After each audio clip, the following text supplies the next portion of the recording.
আমি তো হাসিনা সরকারকে স্বৈরাচার বলি, দ্ব্যর্থহীন ভাবে বলি, সেটার সঙ্গে যদি আপনি একমত হন তাহলে definitely Hasina is a better স্বৈরাচার।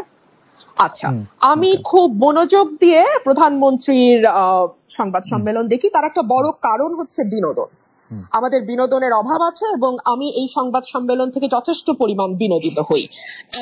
বিনোদনটা এ কারণেই যে একটি ছোট্ট মিষ্টি প্রশ্ন, যে প্রশ্নটি আসলে প্রধানমন্ত্রীর অত্যন্ত মনোপুত হবে, এরকম একটি প্রশ্ন করবার আগে দীর্ঘ সময় ধরে প্রধানমন্ত্রীর নানা রকম প্রশংসা করা হয়, এমনকি আঞ্চলিক ভাষায় মানে আমি আসলে বলেই ফেলি, এই বেডির সময় ফসল ভালো হয়, এই মানুষটি ম্যাজিক লেডি, এই ধরনের কথাবার্তাও খুব চমৎকার ভাবে বলা হয়। এবং আপনি অস্বীকার করবেন বলে আমার মনে হয় না, ওই সময় তো ক্যামেরায় ওনার ফেস ধরা থাকে, ওনার যেই উচ্ছ্বাস, আনন্দ এবং চাপা গর্ব আমি দেখি, তাতে আমার মনে হয় চাহিদা যোগানের একটি চমৎকার আয়োজন সেখানে হয়। একটা কথা খুব স্পষ্ট, প্রধানমন্ত্রী যদি সত্যি সত্যি না চাইতেন যে এই স্তুতি স্তাবকতা চলতে থাকুক, তাহলে কারো ঘরে দুটা মাথা নাই যে সেই স্তুতি করবে।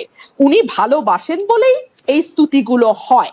এবং প্রশ্নগুলো আপনি লক্ষ্য করবেন, ধরুন যখন আমাদের একজন শীর্ষস্থানীয় পুলিশ কর্মকর্তার দুর্নীতি নিয়ে পাতার পর পাতা রিপোর্ট প্রকাশিত হলো, আইনজীবীরা দুদকে গেলেন, আইনজীবীদের মানে বিষয় আমলে নিয়ে দুদক তদন্তেও নামলো, প্রধানমন্ত্রীকে নিয়ে তো এই প্রশ্ন করাই যেত। কেন করা যেত আপনি প্রশ্ন করতে পারেন, যেটা তো আসলে প্রধানমন্ত্রীর দায়িত্ব না, এটা দুদকের দায়িত্ব, পুলিশ আইন শৃঙ্খলা রক্ষাকারী বাহিনীর দায়িত্ব, উনি কেন এটার মধ্যে কথা বলবেন? এ কারণেই যে বাংলাদেশের প্রধানমন্ত্রী যেহেতু মশা মারার কৃতিত্ব থেকে শুরু করে মানুষ হত্যার বিচার পর্যন্ত সকল কিছুই আপনি এত চমৎকার বলেন, আসলে শুনতে ইচ্ছা করে, কিন্তু একটা প্রশ্ন না করে পারছি না। আপনার কাছে কি মনে হয় যে আপনি উচ্চ পর্যায়ে পুলিশ কর্মকর্তা যাকে বলছেন তিনি আসলে অবসরপ্রাপ্ত কর্মকর্তা, এবং তার কেস যে দুদকে নেওয়া হয়েছে সেটা প্রধানমন্ত্রীর জানার বা এপ্রুভালের বাইরে, এইটা আপনি মনে করতেছেন? না, তার জানার বা অ্যাপ্রুভালের বাইরে না, কিন্তু তিনি জেনেছেন এবং অ্যাপ্রুভ করতে বাধ্য হয়েছেন। কারণ এইটুকু আইওয়াশ না দিলে না না না এখনো চোখের পর্দা কিছুটা আছে, ওই পর্দা। তবে উনি মানে পুলিশ কর্মকর্তার কথা বলছি, উনি কতটা খোলা হাতে বের হতে পারবেন সেটা একটা প্রশ্ন। ধরুন বেসিক ব্যাংকের বাচ্চু শেখ আব্দুল হাই বাচ্চু, ওনার নামের আগে শেখ ছিল না, আমি জানতাম না, ফরাসউদ্দিন সাহেব যেহেতু দুদিন আগে সেটা খোলাসা করেছেন, সেটা অবশ্য আপনাদের রিপোর্টারদের একটা ফোরামেই তিনি খোলাসা করেছেন, সেখানে তিনি স্পষ্ট করেছেন নামের আগে শেখ ছিল না, এখন শেখ যুক্ত হয়েছে। আচ্ছা, আব্দুল হাই বাচ্চুকে নিয়ে কিংবা আচ্ছা কোনো ব্যক্তি বাদ দেন, বাংলাদেশে মন্দরিনের পরিমাণ 4.5 লক্ষ কোটি টাকার উপরে, এটা আমরা বলছি না, অর্থনীতিবিদরা বলছেন। এই মন্দরিন কাদের কারণে হয়েছে, কাদের সুবিধা দিতে হয়েছে, এটা আমরা বাংলাদেশে যারা আছি সবাই জানি। আচ্ছা, ধরুন একজন ঋণ খেলাপি, তিনি মাত্র 2% ডাউন পেমেন্ট দিয়ে তার ঋণটি রেগুলার করে ফেলতে পারবেন। অথবা ধরুন একজন ব্যাংকের পরিচালক যার আগে মেয়াদ ছিল 3 বছর, সেটা এখন বাড়িয়ে 9 বছর ছিল, প্রথমে পার্লামেন্ট এসেছিল 9 বছরের দাবি নিয়ে, সেটা আবার অটো কেউ দাবি না করতে 12 বছর করে ফেলা হয়েছে।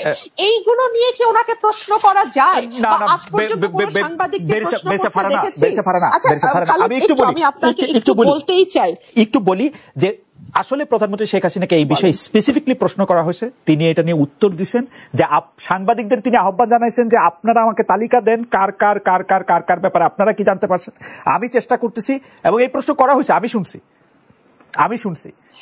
তাহলে আমার উত্তর হবে কতটা এড়ানো। আপনারা যেটা বলছিলেন যে এত স্পেসিফিক উত্তর কেউ কি দেয় বা প্রশ্ন এড়িয়ে যায়, এর চেয়ে সুন্দর এড়ানো আর কি হতে পারে? তালিকা দেয়া কি সাংবাদিকের দায়িত্ব? দুদক কি করে? এসবি, ডিবি, এনএসআই, ডিজিএফআই, তারপরে আপনার কি বলে, সরি, এনএসআই, ডিজিএফআই তো দায়িত্ব না, বাংলাদেশ ফাইন্যান্সিয়াল ইন্টেলিজেন্স ইউনিট তারা কি করে, বাংলাদেশ ব্যাংক কি করে, এটা দেখার দায়িত্ব কি সাংবাদিকের? এই উত্তরটা দেওয়ার মানে কি জানেন? ইটস আ ক্লিয়ার মেসেজ, দ্বিতীয় দিন আর এই প্রশ্ন করবেন না। ঠিক যেমন সংসদে দাঁড়িয়ে আমি যখন বাংলাদেশের অর্থনীতির দুরবস্থা নিয়ে এবং টাকা পাচার নিয়ে কথা বলেছিলাম, তখন বাংলাদেশের সাবেক অর্থমন্ত্রী আহম মোস্তফা কামাল বলেছিল, আপনারা কি করেন বিরোধী দল, আপনারা তালিকা দিতে পারেন না, বিরোধী দলের তালিকা দেওয়া কি বিরোধী দলের কাজ?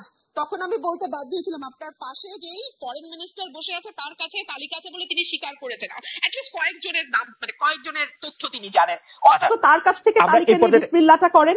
জি, ইন্টারেস্টিং পয়েন্ট। আপনার বিএনপির কথাই তিনি হয়তো বলেছেন যে তারা আসলে নির্বাচনে কেন আসবে, তাদের নির্বাচনে কে, মানে নির্বাচনে যদি তারা আসেন কে হবেন তাদের পরবর্তী নেতা, এটা তো একটা বিরাট কথা। এটা তো আগে ঠিক করে তারপরে নির্বাচনে আসতে হবে, তা নাইলে তো তারা যে কোনো ছুতোনাতে নির্বাচন বর্জন করবেনি। দেখলাম চ্যানেল 1 বন্ধ হয়ে যেতে দেখলাম, দিগন্ত টেলিভিশন বন্ধ হয়ে যেতে দেখলাম, আরো কিছু কিছু চ্যানেল আমার স্পষ্ট মনে পড়ছে না, রিসেন্টলি নেত্র নিউজ বাংলাদেশ থেকে দেখা যায় না। দেখুন কোন তথ্যটি সঠিক, কোন তথ্যটি ভুল, কোন তথ্যটি বিভ্রান্তিকর, কোন তথ্যটি সঠিক, এটা আসলে আপনি আইন করে বা মিডিয়া বন্ধ করে কখনো করা যায় বলে মনে হয় না। সম্ভবত এটি করবার সবচেয়ে ভালো উপায় হচ্ছে মানে ভুয়া তথ্য বা যেটাকে বলা হয় ফেক নিউজ, এটা নিয়ে এখন খুব আলোচনা হয়, সরকারের মধ্যেও প্রায় শুনে এই কথাটি, ভুয়া তথ্য, গুজব ছড়ানো ইত্যাদি ইত্যাদি। এইটার সব এখান থেকে বেঁচে যাওয়ার বা এখান থেকে বেরিয়ে আসার সবচেয়ে আমি বলবো যে গ্রহণযোগ্য মাধ্যম হচ্ছে মুক্ত গণমাধ্যম। আপনি গণমাধ্যমকে স্বাধীন করে দিন, আপনি তাকে লিখতে দিন, তাকে তথ্য প্রকাশ করতে দিন। দেখুন প্রধানমন্ত্রীর প্রেস কনফারেন্স নিয়ে আজকে আলোচনা শুরু হয়েছিল, একটা ভেরি কমফর্ট জোনে বসে যেই মানুষগুলো আপনার সামনে হাসি হাসি মুখ করে বসে, প্রথম সারি, দ্বিতীয় সারি, তৃতীয় সারি, এর পরের সারি, প্রতিটি মুখের মধ্যেই তার বক্তব্য লেখা আছে। সেই লেখাটা আপনি আমি যেমন পড়তে পারি, প্রধানমন্ত্রীও পড়তে পারেন। সুতরাং তিনি ভেরি কমফর্ট জোনে থেকে শুরু করেন তার যাত্রা। আচ্ছা ধরুন অর্থনীতি নিয়ে তো আলাপ হচ্ছিল, ফার্মার্স ব্যাংক আর বেসিক ব্যাংক, তাই না? এই ফার্মার্স ব্যাংক নিয়ে আমি কি বলছি সেটা তো একটা বিরোধী দলের কর্মী অনেক কথাই বলি, বাদ দেন।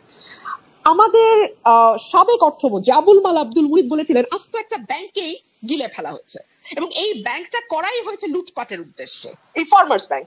মহিউদ্দিন খান আলমগীর ঠিকই একটা চুলো ধরা পড়েনি, তো সেটা নিয়ে কি কোনোদিন ভুলেও কোনো সাংবাদিক প্রধানমন্ত্রীকে প্রশ্ন করা তো দূরেই থাক, কোন রকম কোনো আলোচনা আশপাশ দিয়ে কথা না কিচ্ছু হয়নি তো?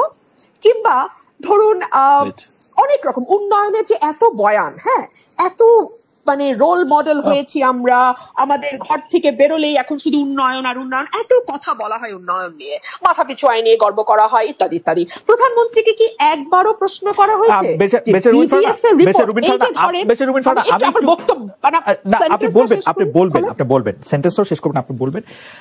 আপনি সংসদ সদস্য ছিলেন, সংসদে আপনি 4 বছর থেকেছেন, আমি দায়িত্ব নিয়ে বলছি, আমি জেনে বলছি, আপনার বক্তব্য প্রধানমন্ত্রী শেখ হাসিনা উপভোগ করেছেন। আপনি তাকে তীক্ষ্ণ ভাষায় সমালোচনা করেছেন, প্রশ্ন করেছেন, আপনাকে যেন যথেষ্ট পরিমাণে সময় দেওয়া হয় সেই জন্য তিনি চিফ হুইপদের নিশ্চিত করেছেন যে আপনি যাতে যথেষ্ট পরিমাণে সময় পান, এই মেসেজ যেন স্পিকারের কাছে যায়। এই কারণ তিনি হচ্ছেন যে মানে ব্যাপারটা কিন্তু আপনার কথাও যে তিনি খুব মানে আপনি যেভাবে বলছিলেন যে খুব মুগ্ধ হয়ে খুব একটা ফেভারেবল পজিশনে বসে, ব্যাপারটা কিন্তু এরকম না। এবং আপনি যেই কথাগুলি বলছিলেন আমি শুধু মন্তব্যটি করে রাখি, সেই প্রশ্ন করা হয়েছে, ফার্মার্স ব্যাংক নিয়ে তাকে প্রশ্ন করা হয়েছে, মহিউদ্দিন খান আলমগীরকে নিয়ে প্রশ্ন করা হয়েছে, এই প্রশ্নগুলি তাকে করা হয়েছে আসলে। বেস্ট ফার্মা খালেদ, আপনি যদি আমার বাক্যটি শেষ করতে দেন তাহলে যে সুবিধাটা হয় সেটা আমার মনে থাকে। না ধরেন আমি ভুলে গেছি, দীর্ঘ আলাপ করেছেন তো আমি আমার কি বাক্য বলতে গেছিলাম ভুলে গেছি, আপনি এই মুশকিলটা হয়। যদি বাক্যটুকু শেষ করতে পারলে তখন একটু সুবিধা হয়। আচ্ছা আমি একটু ছোট বাক্য ব্যবহার করলে সুবিধা হয়, বড় বাক্যতে হ্যাঁ উন্নয়নের বয়ান জি উন্নয়নের বয়ান কি করব বলেন, আমার বাক্য একটু লম্বা বাক্য, হ্যাঁ ছোট করে বললে আমার একটু ইন্টারেক্ট করতে সুবিধা হয়, মানে বুঝতেই পারেন ফারহানা আমি আসলে বেতনই পাই এর জন্য আপনাকে ইন্টারেক্ট করার জন্য। আমার কথাতে ইন্টারেক্ট করতে খুব ভালো লাগে। না কারণ হচ্ছে এর একটা কারণ হতে পারে যে নাইম বাইরে যে আমি ইন্টারেক্ট করতেছি এটা আপনি শুনতে পাচ্ছেন না, এটাও হতে পারে, মানে এটা টেকনিক্যাল একটা ফল্ট আমাদের। খুব ভালো শুনতে পাচ্ছি। Okay please continue, please continue করুন। উনাকে আপনি কোনো প্রশ্ন করেননি, পরের দফায় 2 দফায় কোনো কোশ্চেন করেননি, প্লিজ এটা আবার দেখেন আবার একটু আপনি। ঠিক আছে, উন্নয়ন নিয়ে দীর্ঘ বয়ান আছে এবং তার যে বক্তব্য তিনি দিয়েছেন সেখানে তিনি এক জায়গায় দাবি করেছিলেন মাতৃমৃত্যু, শিশু মৃত্যু এবং গড় আয়ু 3টি বেড়েছে। বিবিএস এর রিপোর্ট বলছে এই 3টি আপনি যদি 2021 সাল থেকে শুরু করেন ক্রমাগত মাতৃমৃত্যু বলেন, শিশু মৃত্যু বলেন এবং গড় আয়ু কমে আসা বলেন, আমাদের সূচকগুলো খারাপ অবস্থায়, এগুলো নিয়ে তাকে কোনো প্রশ্ন করা হবে না। কিংবা ধরুন আমাদের যে গিনি সহ বৈষম্য বাড়ছে, এই বিষয়গুলো নিয়েও কখনো তার দৃষ্টি আকর্ষণ করা হয় না। সংসদে আচরণ হবে কেন? শেখ হাসিনার উপর আক্রমণটা রিপিটেড 15 আগস্টের পরে 21 আগস্টের পরে কোটালীপাড়া পর অনেকগুলো আর কি। যাই হোক, আমি যে প্রশ্নটি করতে চাইছিলাম সেই প্রশ্ন, বিলিয়নিয়ার উৎপাদন করে এবং ফোর্বস পত্রিকায় সেই বিলিয়নিয়ারের ছবি ছাপা হয়। আমরা এখন এতই উন্নত জাতি, কারণ $50 বিলিয়ন একটা খাত থেকে এক্সপোর্টও করে বেরসা ফারানা।